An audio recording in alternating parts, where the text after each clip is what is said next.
Un saludo cordial a quien esté viendo este video.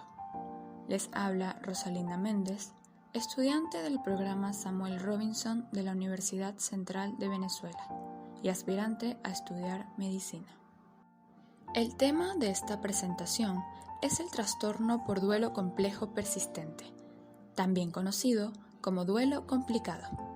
Serán explicados algunos puntos importantes de esta patología partiendo del caso clínico expuesto en el capítulo 2 de la primera temporada de la serie New Amsterdam. Cabe destacar que en la serie no se hace referencia a un diagnóstico final. No obstante, por medio de la investigación exhaustiva para esta presentación, se logró llegar a la conclusión de que el cuadro clínico del paciente concuerda con este trastorno. El contenido a desarrollar es presentación del caso, médicos encargados, antecedentes, orígenes, desarrollo y explicación, solución del caso, conclusiones, frase de cierre, bibliografía consultada. El paciente es Leo Chang, un infante masculino de 10 años de edad quien presenta somnolencia, es decir, dificultad para mantenerse despierto, enuresis, que hace referencia a la acción de mojar la cama, y mutismo, un silencio voluntario. Además, cumplía un tratamiento con una cantidad preocupante de medicamentos, recetados por otra doctora externa antes de tener consulta en el New Amsterdam con el Dr. Fromm. Dichas medicinas no lograban resolver el verdadero problema del paciente, lo que lo condujo a buscar una segunda opinión. Estos medicamentos son zotepina, sertralina, zolpidem y atomoxetina, de los cuales se procederá a realizar una breve descripción. La zotepina es un antipsicótico usualmente indicado para tratar trastornos como la esquizofrenia. Además, se caracteriza porque bloquea los receptores de serotonina, dopamina, histamina y noradrenalina. Entre los efectos secundarios que produce la zotepina se encuentra embotamiento afectivo, es decir, dificultad para expresar emociones y sentimientos, apatía, aislamiento y déficit de atención. La sertralina, por otro lado, se usa para tratar la depresión, trastorno obsesivo-compulsivo, ataques de pánico, trastorno de estrés postraumático, trastorno de ansiedad social, entre otros. Este medicamento pertenece a una clase de antidepresivos conocidos como inhibidores selectivos de recaptación de la serotonina, SSRI por sus siglas en inglés. Funciona al aumentar la cantidad de serotonina, una sustancia natural del cerebro que ayuda a mantener el equilibrio mental. El zolpidem es utilizado para tratar el insomnio, es decir, la dificultad para conciliar el sueño o mantenerse dormido. Este se encuentra en una clase de medicamentos llamados sedativo-hipnóticos.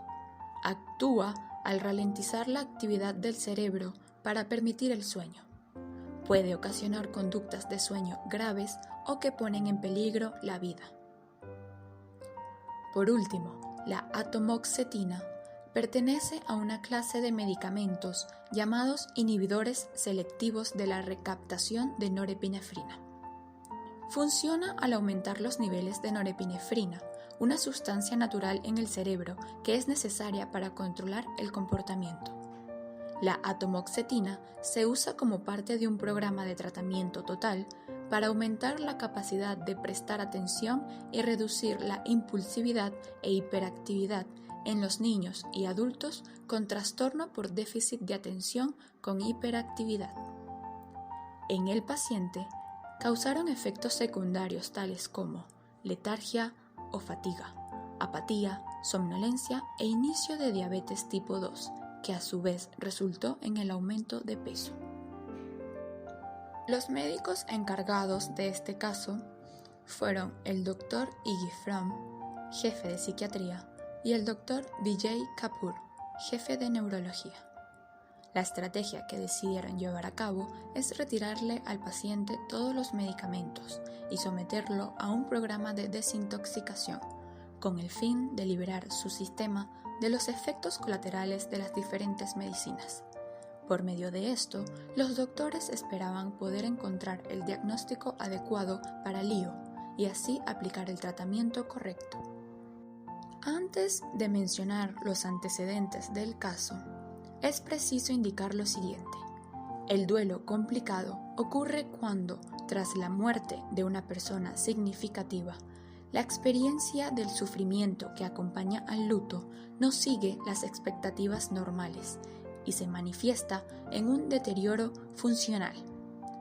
En otras palabras, este desorden psicológico tiene lugar a partir de la muerte de una persona valiosa en la vida del individuo, específicamente cuando este último no logra atravesar las diferentes fases de un proceso común de duelo, cuya duración máxima es en promedio de 1 año, y desarrolla fuertes sentimientos de ira, culpa, vacío u otros, los cuales no apuntan hacia desaparecer en un corto tiempo. El paciente sufrió la pérdida de un ser significativo, su padre, y se culpa por ello. El sentimiento de culpa tiene lugar debido al contexto en el que sucedió la muerte. Leo y su padre iban a salir de paseo al parque para jugar con Legos, pero Leo olvidó los Legos en casa. Frente a esto, su padre fue a buscarlos y no regresó, debido a que tuvo un ataque cardíaco ocasionado por el esfuerzo que necesitó para subir las escaleras hasta su hogar, ubicado en un 5º piso, pues sufría de asma y tenía una condición cardíaca.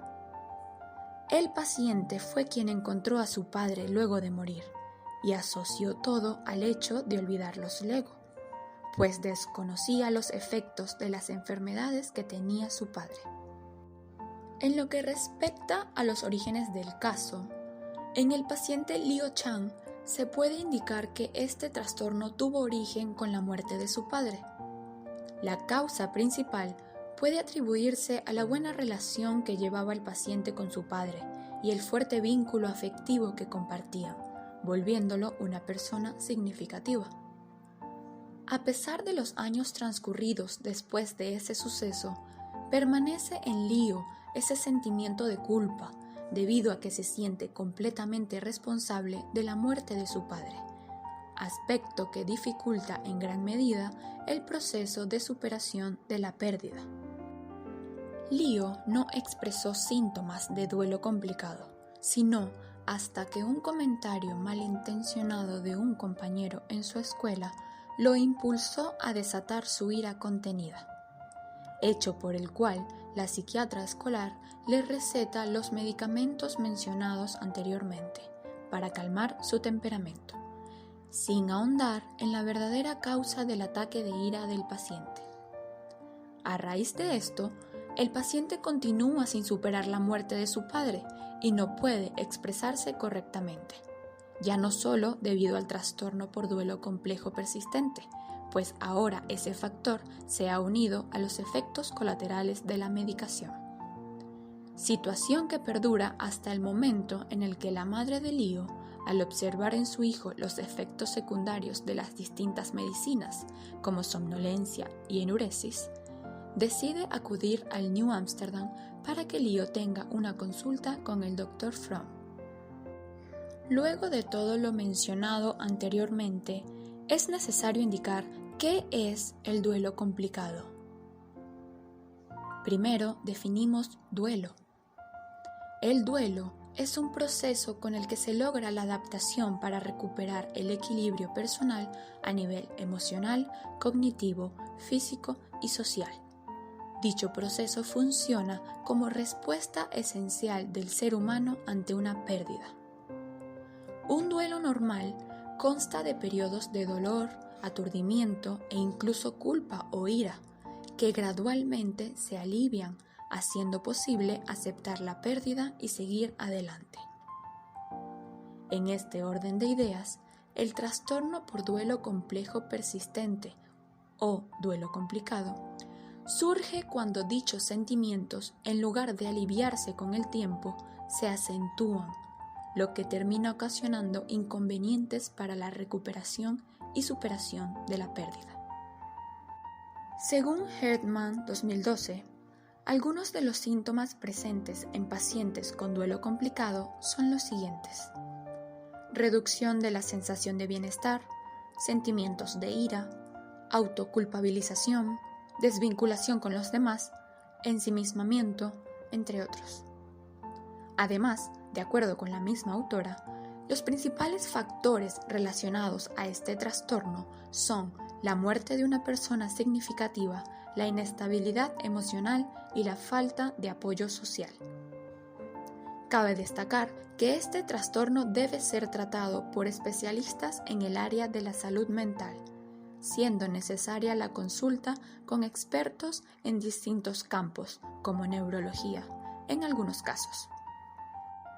La solución del caso va dirigida hacia la obtención de un tratamiento adecuado. Inicialmente, la estrategia a seguir era retirar los medicamentos al paciente para poder aplicar la terapia conductual y descubrir el problema real que lo afecta.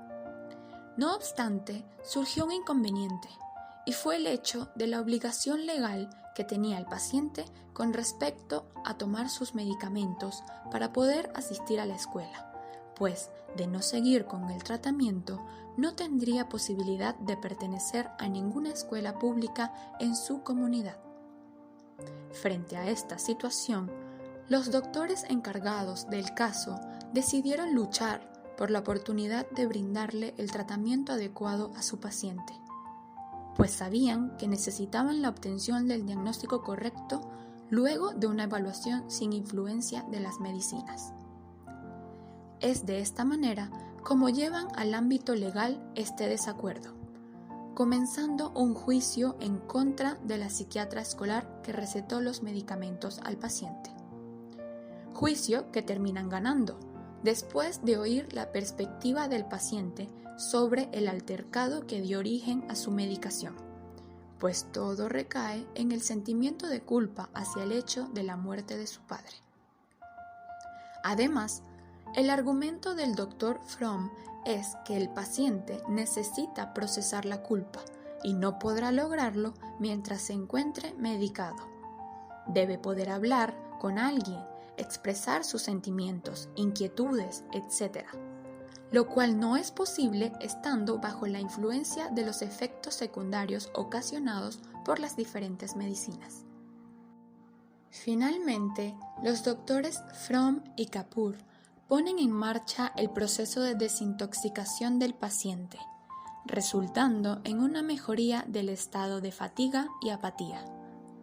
Posteriormente, no se muestra en este ni en ningún otro capítulo de la serie cómo continúa el cuidado del paciente. Sin embargo, por lo general, el tratamiento a seguir es principalmente la terapia conductual con el objetivo de disminuir los sentimientos de ira, culpa, soledad y aumentar la sensación de bienestar. Mayormente, la problemática requiere de medicación solamente en los casos graves.